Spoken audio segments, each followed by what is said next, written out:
Hello प्यारे दोस्तों, वैसे तो मैं कोई बहुत बड़ा वक्ता नहीं हूँ, पर क्या है, लोको इंस्पेक्टर के पद पे काम करता हूँ, तो अपने ग्रुप के लोको पायलट और एलपीज को जो है कि काउंसलिंग करते करते थोड़ा बहुत तो बोलने का जो है कि तरीका और हुनर आ गया है। हालांकि मैं देखिए आज पहली बार इसमें शामिल हुआ हूँ और बड़ा अच्छा लग रहा है देख करके कि हम जो है कि छोटे छोटे नुक्कड़ों पर भी बड़ा विशाल कार्यक्रम तो बहुत जगहों पर होता है, पर जैसा कि हम लोग देखते हैं कभी रामनवमी पे, कभी हनुमान जयंती पे, कभी शंकर जी की जयंती पर, हर नुक्कड़ पर हर जगह कहीं ना कहीं लोग कुछ न कुछ प्रसाद बांटते रहते हैं, कुछ न कुछ छोटा मोटा कार्यक्रम करते रहते हैं। तो मेरा भी यही कहना है कि हम लोग भी, जब तक हम लोगों को किसी चीज की जानकारी नहीं थी, नहीं पता था कि वास्तव में हमारा उद्धारक कौन है, नहीं पता था कि हमें किन के रास्तों पर चलना है, नहीं पता था कि हमें आगे चल करके किन परिस्थितियों का और किन कठिनाइयों का सामना करना पड़ेगा और हमें कैसे एकत्रित रहना है। लेकिन जब पता चल गया, जब हम समझ गए, तब हमारा ये एक व्यक्ति का, एक आदमी का ये दायित्व है कि वो जहां भी रहे, जैसे भी रहे, चाहे नुक्कड़ पर, चाहे अपने घर में, चाहे कहीं भी, साहब की मूर्ति लगाकर, 2 अगरबत्ती लगा करके इनके 14 अप्रैल के कार्यक्रम को जो है कि सफल करें। और मैं एक बात और कहना चाहता हूं दोस्तों कि अंबेडकर साहब ने जो भी त्याग किया, जो भी हमारे लिए काम किया, वो तो ठीक है, कोई बात नहीं है। उनके जैसा तो मुझे नहीं लगता कि 100, 200, 400, 1000 साल में भी कोई आएगा। जो उन्होंने पढ़ाई लिखाई की, या जो उनके पास डिग्रियां हैं, या जो उनके पास ज्ञान था, जिनकी वजह से इनके विरोधियों ने भी इनको संविधान लिखने के लिए आमंत्रित किया, और इन्होंने इतना अच्छा संविधान लिखा कि इस संविधान की जो धाक है ये पूरी दुनिया में है, और पूरी दुनिया के लोग ये मानते हैं कि ऐसा व्यक्ति न आज तक पैदा हुआ था, न पैदा होगा। हालांकि इनसे भी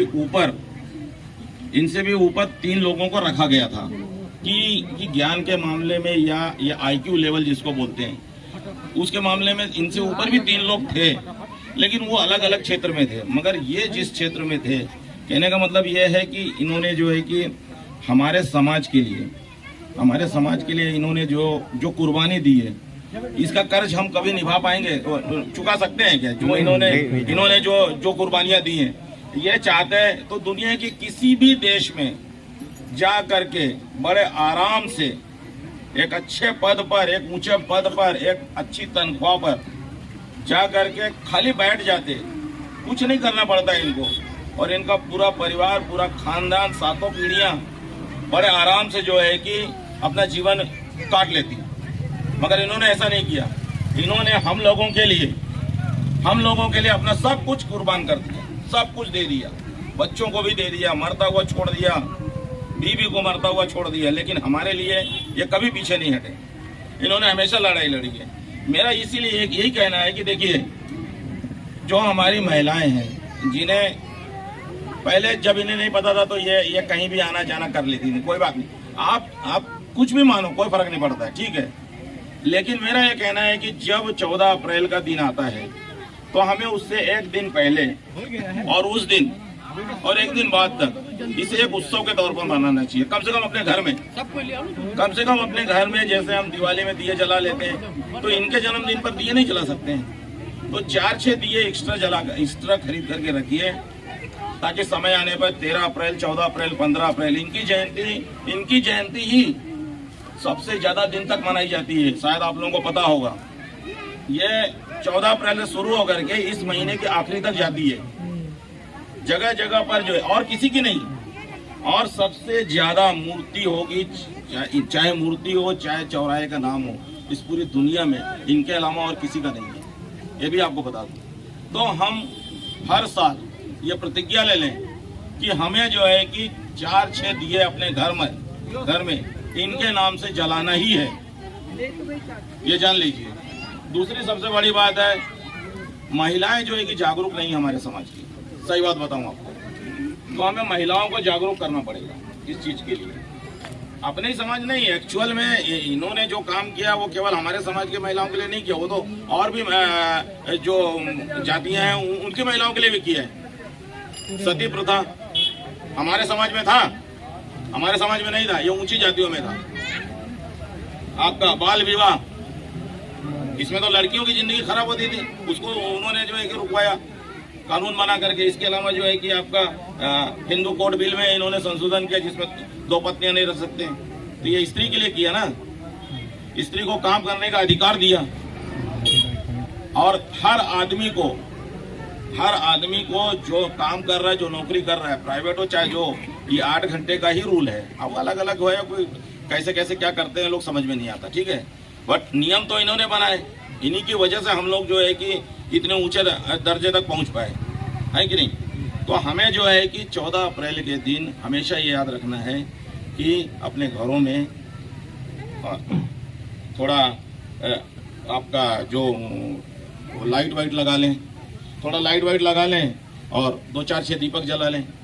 एक दूसरे को शेयर करेंगे तो क्या होता है, आप उनको भेजे, आप उनको भेजे, आप उनको भेजे, तो एक दूसरे को देख करके भी लोग करते हैं। जी सर। तो ये बहुत अच्छी चीज है। देखिए इसमें क्या है, एक सामाजिक चेतना जागती है, अपने समाज के प्रति सोचने और समझने की ताकत आदमी के अंदर आती है। और एक सबसे बड़ी बात ये बता दूं आप लोगों को कि हम और आप आपस में कितना भी लड़ें, लेकिन जब भी सामूहिक काम हो उसमें हम सबको इकट्ठा हो जाना चाहिए, एकत्रित हो जाना चाहिए और बिल्कुल दिल जान से लग जाना चाहिए। यही हमारी पहचान है। अगर हम इसको छोड़ देंगे तो हम कुछ नहीं है, समझ लीजिए। आप ये मत सोचिए, आप ये केवल ये मत सोचिए कि बाबा साहेब ने हमें आरक्षण दिलाया तो मतलब आरक्षण नहीं रहेगा तो खत्म हो गए। इनकी विचारधारा समाज में कल भी थी, आज भी और कल भी रहेगी। इनकी विचारधारा जो है ना, समानता पर आधारित थी, इसलिए इनकी विचारधारा को मत छोड़िए। इनका जन्मदिन तो मनाना ही है, बाकी अपने घरों में भी आप कोशिश कीजिए कि अपनी महिलाओं को, बच्चों को जागृत कीजिए। और गांव अपने अपने घरों में जो है कि अब इस साल तो नहीं कर पाए, चलिए ठीक है, लेकिन अगले साल से जरूर उस दीपक वगैरह, कुछ लाइटिंग वगैरह जरूर कीजिए, ताकि लगे और लोगों को भी कि हाँ यार है, किसी का जन्मदिन मनाया जाता है इस तरह से। तो इसी के साथ मैं जो है कि अपना वक्तव्य समाप्त करता हूँ दोस्तों। धन्यवाद।